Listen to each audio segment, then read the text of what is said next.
Бүгін Свердловск өлкәсе поселок Первомайкада яшәүче яраткан әниебез Фазетдинова Гүлнәфис Исмагзам кызының туган көне, 72 яше. Әниебез Бурай районы Берләш авылында 9 балалы гаиләдә үсеп, Иске Бикмәт авылына 1969 елда әтиебез Муллаян Галинур улына кияүгә чыга. Һәм бер артлы без 3 кыз туып үсәбез. Кадерле әниебез, бәйрәмеңдә иңнәреңнән кошып килә сине тәбрик итәсе. Килә сиңа бәхет кенә теләп матур сүзләр генә әйтәсе. Без телибез сиңа бәхет, әнкәй. Һәр вакытта бул үз көчеңдә. Сине шулай исән-имин күрү, бәхет бит ул безнең өчен дә. Иң изге теләкләр белән кызларыгыз Гөлсинә, Гөлчәчәк, Гөлназ, барлык оныкларыгыз, Краснодарда яшәүче иң олы апагыз Факия һәм туганнарыгыз Гүлнәфис Исмагзам кызы. Җыр бүләкне кабул итеп алыгыз.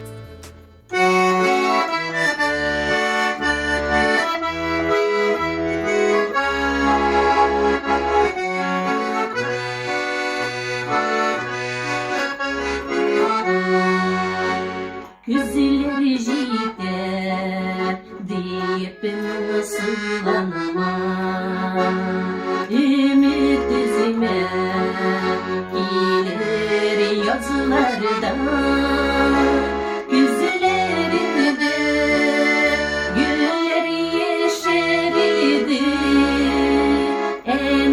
әнисинең җылы назларына.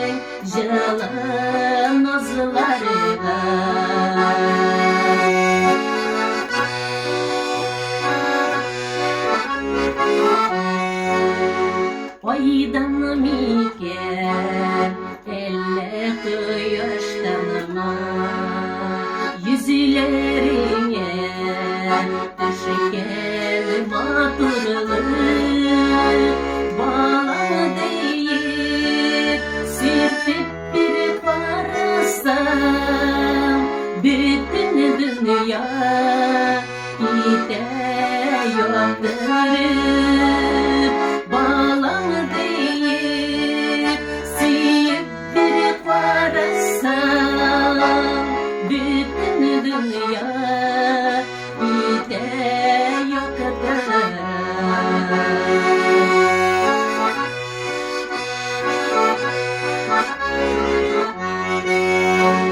Yıraklarda